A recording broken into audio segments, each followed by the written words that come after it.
नमस्कार, मैं श्यामगिरी। आप देख रहे हैं टीएफडी इंडिया न्यूज 24। टीएफडी इंडिया न्यूज 24 में आप सभी दर्शकों का स्वागत है। पश्चिम बंगाल और तमिलनाडु ने मोदी और चुनाव आयोग का पूरा प्लान फेल कर दिया। अब पूरी चर्चा यहीं पर आकर के टिक गई है कि किस तरह तमिलनाडु के अंदर और पश्चिम बंगाल के अंदर रिकॉर्ड तोड़ चीजें जो हुई और जो एक इतिहास के पन्नों में दर्ज हो गया कि इतना वोट परसेंटेज कभी भी ना तो तमिलनाडु में और ना पश्चिम बंगाल में पड़ा। तमिलनाडु के अंदर जो वोट प्रतिशत 84.41% रहा, 1971 के बाद से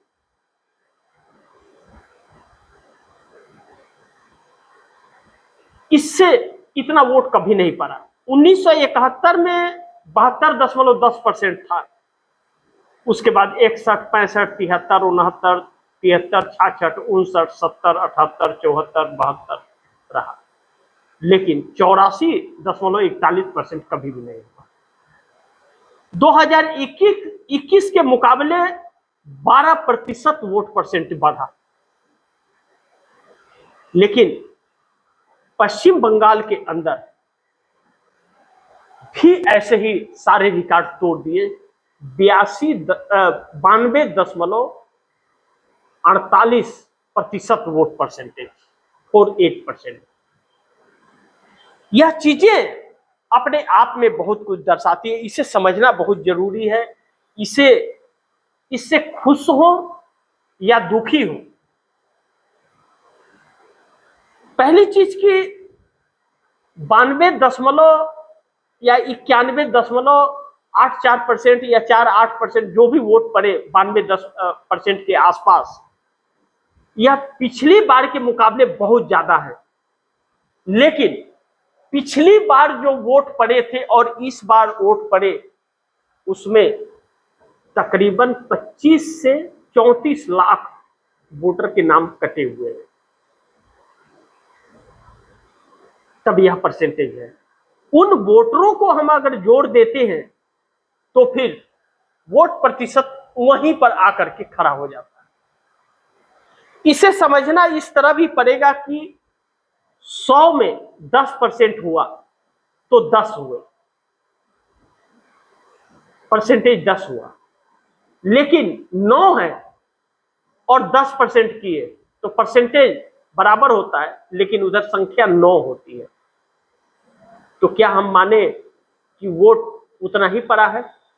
और यह भी अगर मान लेते हैं हम कि वोट जो थे वही पड़े हैं, तो इसमें क्या वोट प्रतिशत में कोई खेल किया गया है? क्योंकि चुनाव आयोग की शिकायत किसी पार्टी ने नहीं की है। टीएमसी ने भी शिकायत नहीं की है कि चुनाव आयोग ने गड़बड़ सड़बड़ किया है। ऐसे में chief election commission Gyanesh Kumar कह रहे कि कांग्रेस समेत विपक्ष के 73 सांसदों ने दिया नोटिस सीईसी ज्ञानेश कुमार को हटाने की मांग।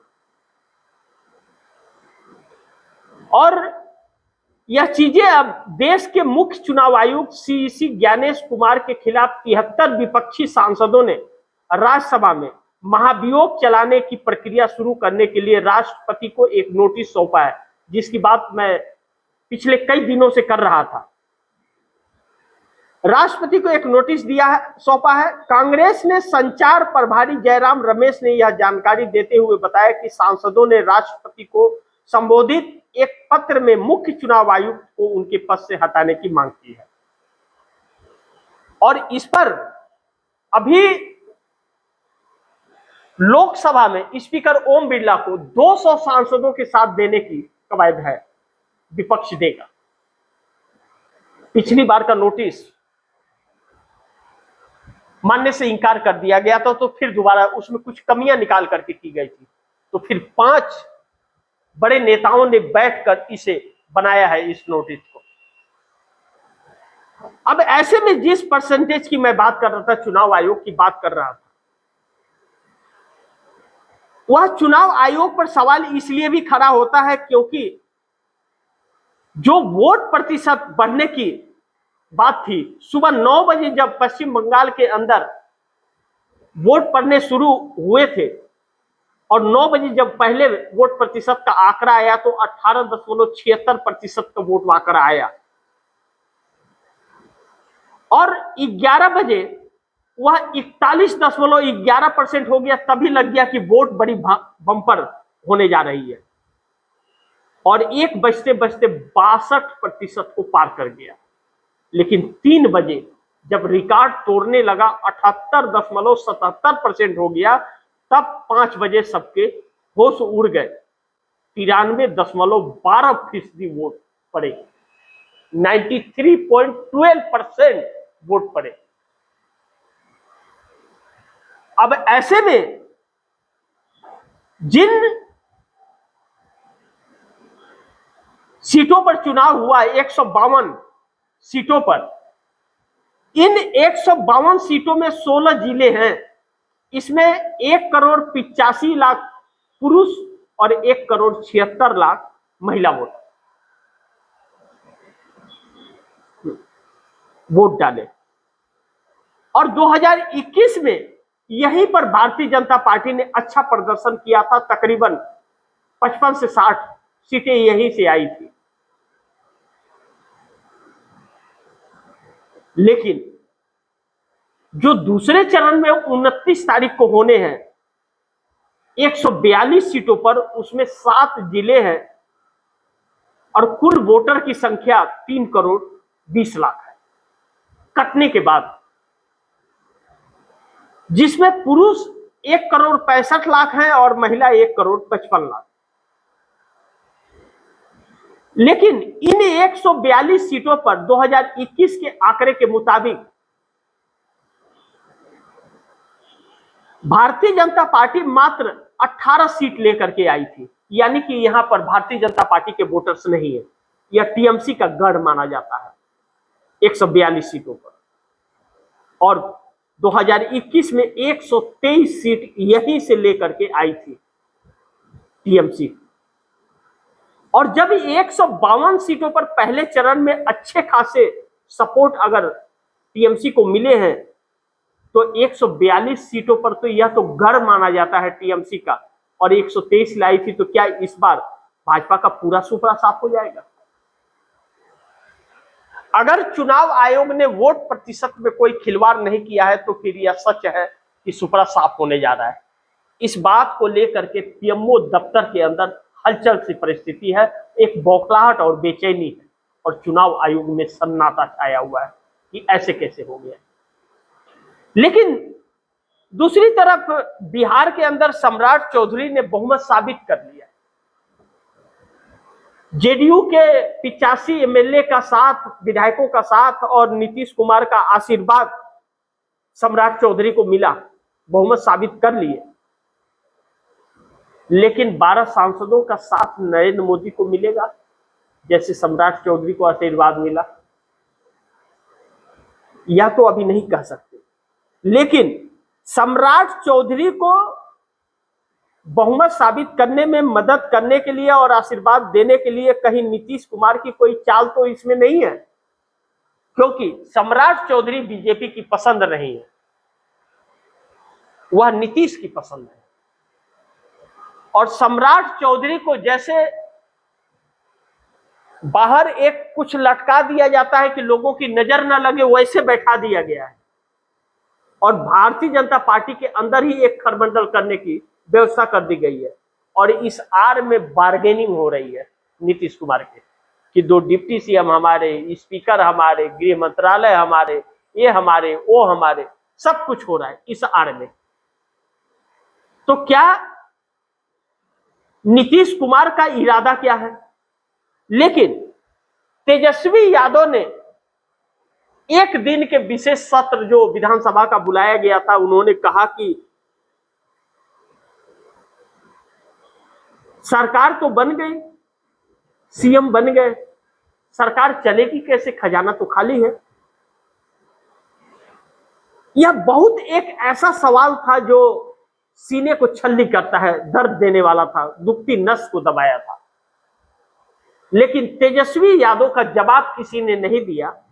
बल्कि नीतीश कुमार की पार्टी जेडीयू के कोटे से विजय चौधरी डिप्टी सीएम बने हुए उन्होंने बड़ी सादगी से एक जवाब दिया। कहा कि आपको मौका नहीं मिला, इसलिए हो सकता है आपको दर्द होगा, इसलिए तो दर्द नहीं है। बड़ी सादगी से दिया। तेजस्वी यादव ने इसका जवाब नहीं दिया, लेकिन सम्राट चौधरी को तेजस्वी यादव ने कहा कि अब परिवारवाद तो नहीं रहेगा, कम से कम हमारे ऊपर यह आरोप तो कोई नहीं लगाएगा, क्योंकि सम्राट चौधरी के पिता भी तो मंत्री थे, यह मुख्यमंत्री बन गए। तो कोई भी नेता किसी के ऊपर लगा नहीं सकता, क्योंकि भाजपा जो दूसरे दलों पर लगाती है तो भाजपा में सबसे ज्यादा परिवारवाद है।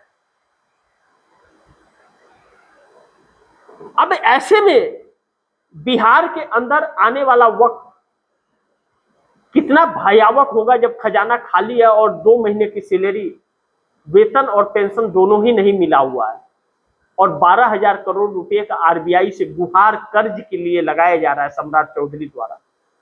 तो बिहार कितना विकास करेगा आप दर्शक सोच सकते हैं। लेकिन यहां पर एक महत्वपूर्ण बिंदु यह भी है कि 85 एमएलए और 12 सांसद का साथ नीतीश कुमार का है, तो लेकिन बिहार के साथ क्या यह छल नहीं है, या बिहार को 10,000 में खरीद लिया गया?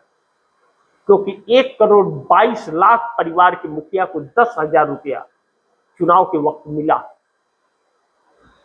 बिहार की जनता ने अपने भाग्य, अपने नसीब को बेचा है, बिहार को बेचा है, अपने मताधिकार को बेचा है भारतीय जनता पार्टी और एनडीए गठबंधन को 10,000 रुपये कीमत लगाकर।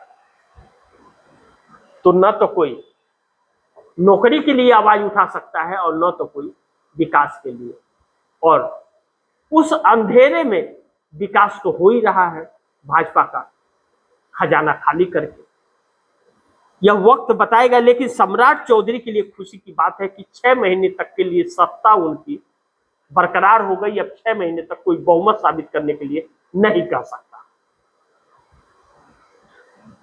अब ऐसे में इंडिया गठबंधन को मिल गया रास्ता मोदी को हिलाने का। अगर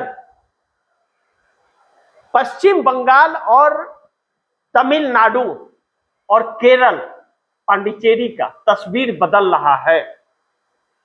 पांडिचेरी, केरल और असम का 9 अप्रैल को ही वोटिंग हो गया था, और 23 तारीख को पश्चिम बंगाल का पहला चरण और तमिलनाडु का पूरे राज्य में चुनाव हो गया, और 29 को पश्चिम बंगाल का दूसरा चरण 142 सीट के लिए। अगर यह स्टेट भारतीय जनता पार्टी के हाथ से निकले तो इंडिया गठबंधन का रास्ता आसान हो जाएगा। और यह अगर पेच फंस गया, वोट प्रतिशत में अगर चुनाव आयोग ने खेल किया है, तो समझ लीजिएगा इंडिया गठबंधन के रास्ते का द एंड हो जाएगा। फिर विपक्ष का कोई स्थान होगा नहीं, और हार गई अगर भाजपा तो 27 में तस्वीर और भी क्लियर हो जाएगी। जो 5 राज्यों के चुनाव 27 के मार्च अप्रैल में भी है। अब ऐसे में चुनाव आयोग ज्ञानेश कुमार के खिलाफ महाभियोग फिर लाया गया। चुनाव आयोग सवालों के घेरे में है, और नरेंद्र मोदी की मुश्किलें बढ़ रही हैं। इसलिए भी बढ़ रही हैं नरेंद्र मोदी की मुश्किलें, क्योंकि एक तरफ अमेरिका बेइज्जत कर रहा है, थूक रहा है मुंह पर, और हमारे सरकार की तरफ से 56 इंच वाले सीने की तरफ से कोई जवाब नहीं आ रहा है, और दूसरी तरफ जनता अस्वीकार कर रही है। ऐसे में एनडीए गठबंधन के अंदर आने वाले वक्त में दरार पड़ना निश्चित होगा। जैसे जैसे क्रेज मोदी और शाह का गिरेगा। पश्चिम बंगाल में वोट प्रतिशत बढ़ा क्या? अमित शाह बदजुबानी पर उतर आए, मतदाताओं को सीधे धमकी देते नजर आ गए। यह चीजें बहुत कुछ चौंका रही है, और शायद विश्व का पहला देश भारत है जिसका प्रधानमंत्री और गृह मंत्री 365/24 डे सिर्फ और सिर्फ प्रचार में रहता है। सरकार कौन चलाता है, भगवान भरोसे ही है। जिसे सरकार चलाने का इल्म नहीं, प्रचार का इल्म है, साम दंड भेदभाव। लेकिन अब दिन बदल रहे हैं, उल्टी गिनती शुरू हो रही है, गेम ओवर भी होते हुए नजर आ रहे हैं, तो चिड़चिड़ापन आ रहा है। ऐसे में यही हाल रहा तो चंद्रबाबू नायडू 4 मई के बाद रंग बदलना शुरू कर देंगे। और अगर चंद्रबाबू नायडू ने एनडीए से रंग बदलने का शुरुआत कर दिया तो नरेंद्र मोदी 2029 तक सत्ता पर काबिज नहीं रह पाएंगे। इस वक्त युवाओं के अंदर मायूसी और गुस्सा दोनों है। महिलाओं के अंदर एक आक्रोश, गुस्सा है इनके लिए, क्योंकि महिलाओं के साथ अभद्रता इन्हीं के लोग कर रहे हैं और युवाओं के रोजगार यही छीन रहे हैं। हजारों कंपनियां बंद हो रही हैं तो लगे हुए रोजगार जा रहे हैं। शेयर मार्केट क्रैश हो रहा है और रुपया पतला होता जा रहा है। महंगाई चरम सीमा पर पहुंच रही है। सरकार चुनाव प्रचार में मस्त है। एनडीए का दरार अगर शुरू हो गया तो नरेंद्र मोदी और शाह की उल्टी गिनती शुरू हो जाएगी।